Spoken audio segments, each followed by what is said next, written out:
When we add ambience microphones in a podcast or streaming situation, we give the listener a sense of being there with the people who are physically at the event they're watching. You can use a submixer or another unit to accomplish this by putting that in between the main soundboard and the recording or streaming device. And the ambience microphones would be plugged into this little submixer that is connected between the main audio mixer and the streaming or recording equipment. This also allows you, by the way, to create a stereo mix. The feed off your main soundboard may well be a mono feed, but by using panning on the submixer and spreading the feed from the two microphones toward the left and right channels, you can get a stereo signal into your recording or your stream.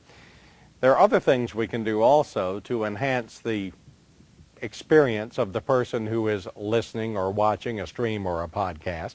We can add audio compression to the overall signal.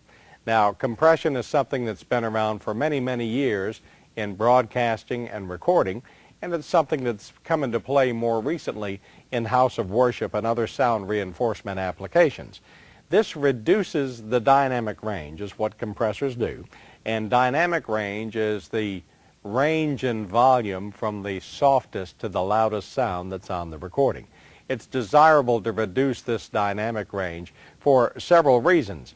This provides a more consistent volume, for instance, so that your listener or viewer does not have to constantly be turning the sound up or down, that the volume stays consistent so that they can set the volume at a comfortable level and leave it for the duration of the podcast or the stream. This enhancement improves both your broadcast and your recording. A lot of times we're doing both things. We're streaming or podcasting, and we're also recording for later use as well. Compressors are the engineer's secret weapon. As we mentioned, they've been around for years in broadcasting and in recording, and they're very desirable because they react more quickly than a human can react to sudden changes in volume. And there are a lot of situations in houses of worship and other areas where you can have widely varying volumes that you cannot anticipate in any way. So compressors really help us keep a handle on these rapidly changing and different volume levels to make them more consistent and more listenable for the people who are listening or watching. There's another enhancement we can do, kind of an expansion of this one, and that involves compressing the individual sources, not just the overall signal that you're putting through your stream or onto your recording or podcast. Compressing individual sources. A good example, the pastor's microphone. You may have a pastor in your house of worship who varies his volume widely and unpredictably.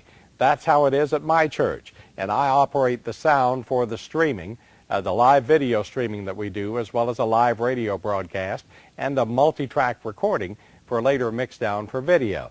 And it's very difficult, impossible to predict when the pastor is going to be loud and when he's going to be soft. So it's very helpful to use an individual compressor on the pastor's microphone.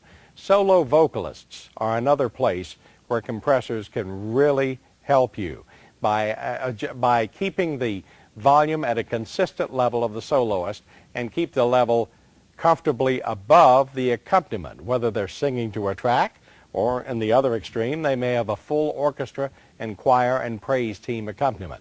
It's very helpful to process the solo vocalist mic through a compressor.